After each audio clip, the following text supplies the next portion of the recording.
What's up, gamers? DreamcastGuy here, talking today about the PlayStation VR2 because we finally got a release date and an official price. And I must admit, this thing is far more expensive than I thought it was going to be. I'm a little bit nervous on Sony's behalf that the incredibly high price tag and the soon release date may end up causing a disastrous launch. But let's take a look at the details. If you enjoyed this video, please give it a big old thumbs up and subscribe if you haven't already. I'm DreamcastGuy. I actually woke up literally 45 seconds ago, so if I make any errors in my speech, I'm going to blame it on that. I was having a great dream about, well, winning in Call of Duty. But here we go. PlayStation VR2 launches in February of this coming year at $550. My gosh, PlayStation VR2 launches at $550. This headset that connects to your PlayStation 5 is going to be more expensive than the PlayStation 5 itself. Now, this news really did just come out 1 minute ago. You can see currently it has no comments or anything, but here we go. Over the past several months, we've introduced PlayStation VR2 and provided glimpses into the next generation of virtual reality gaming, which will allow you to escape into new worlds while feeling groundbreaking senses of immersion. Today, I'm very pleased to announce that PSVR2 is officially launching on February 22nd, 2023, and that it's going to cost an arm and a leg. Now, this is actually kind of shocking to me because that really is coming pretty dang soon. February 22nd is, a little over 2.5 months from right now. And really, it does feel like, I don't know, I'm still kind of gearing up for 2023. And now we're about to have such a major hardware launch for still just such a high price. So here we go. This is the recommended retail price, $550. For this price, you get this big old fancy box that does include the headset, a dual sense controller, the VR Sense 2 controllers, which are these little cool paddle things, which from the people I know who have tried these, apparently they do feel great. Apparently the whole thing does look and play exceptionally good. Next up, we have some headphones. Here's, I feel like, the part of this that's sort of catching my eye, though, is the games themselves. Obviously, there's a big bundle for Horizon Call of the Mountain. I'm a big fan of Horizon Forbidden West and the original Zero Dawn. This bundle, though, is going to cost $600. Gosh.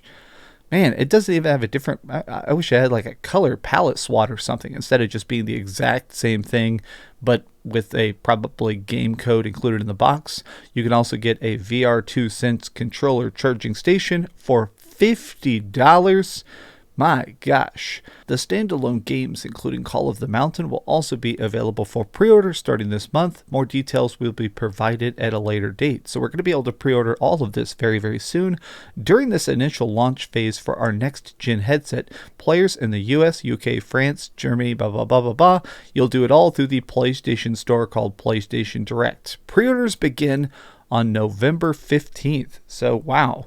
13 days from today, players may begin to register for pre-orders starting today on PlayStation Direct. In other markets, PSVR2 will be sold at participating retailers with pre-orders beginning on the same day.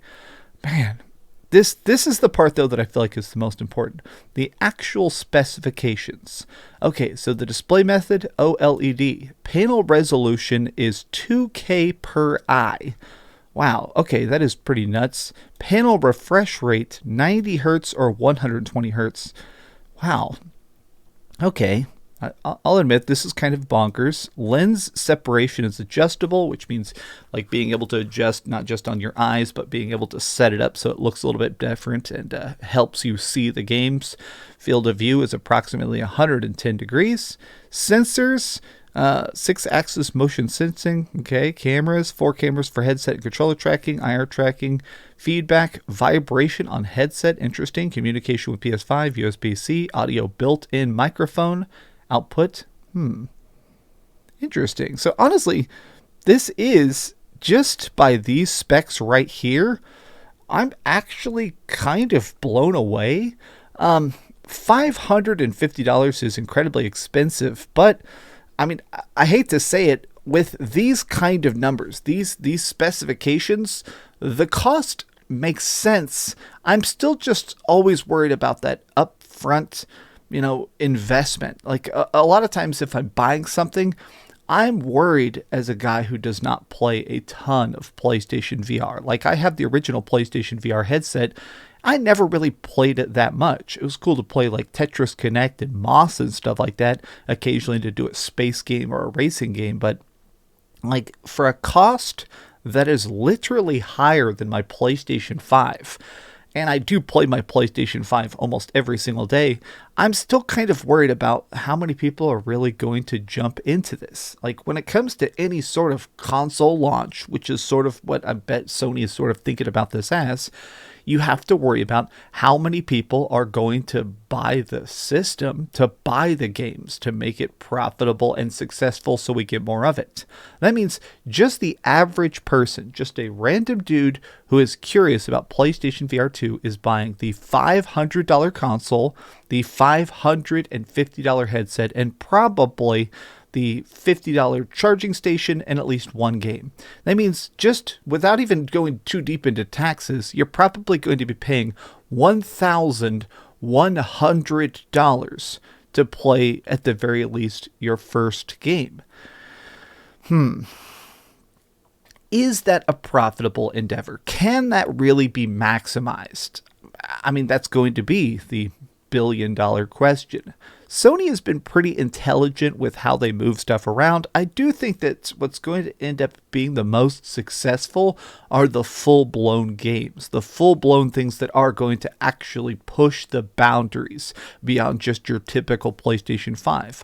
More immersion, better sound, cool graphics. That 2K per eye headset really does kind of open the door to some very crazy immersive experiences. I guess still my thought is that they're going to have to do a lot of spin-offs with existing studios. This is a complete guess on my part, but if you want to try and get people to, hopefully buy these games after they've done the $1,000 investment, I do think a lot of that's going to come down to, okay, brands we recognize. Starting with Horizon Call of the Mountain, very smart choice, but I do think more than just having games like Resident Evil on there, I do think you need to try and make stuff that is first party. I don't know, make Atreus' Epic Adventure. Maybe they can't talk about that yet because God of War Ragnarok isn't released. This is still just a very, very peculiar situation because of that high price tag and the fact that it's coming out here in just about 2.5 months. I expected a little bit more build up, a little bit more cost cutting if possible. But maybe that's just me. Maybe I'm accidentally underselling this overpriced headset. Tell me your thoughts in the comments down below, though. If you enjoyed this video, please give it a big old thumbs up, share with your friends, and subscribe if you haven't already. And please keep dreaming. I literally did just wake up a couple seconds ago, so I appreciate you guys watching. Oh, caffeine, I'm alive. Oh, I'm alive.